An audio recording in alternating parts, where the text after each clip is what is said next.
আসসালামু আলাইকুম রহমতুল্লাহ। তিরমিজি শরীফের 2505 নম্বর একটি হাদিস।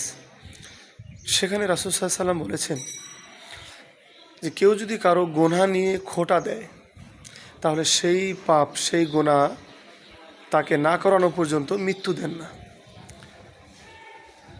আমাদের ভিতরে অনেক মানুষই আছে যারা সুদ খায়, ঘুষ খায়, গুলবিড়ি সিগারেট খায়, আরও হারাম জিনিস খায়।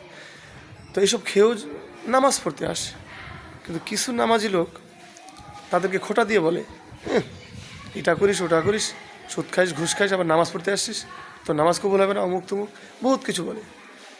ভাই, তার জন্য দোয়া করুন। সে যদি এই নামাজের বিনিময়ে ওই হারাম কাজ থেকে দূরে থাকতেও তো পারে।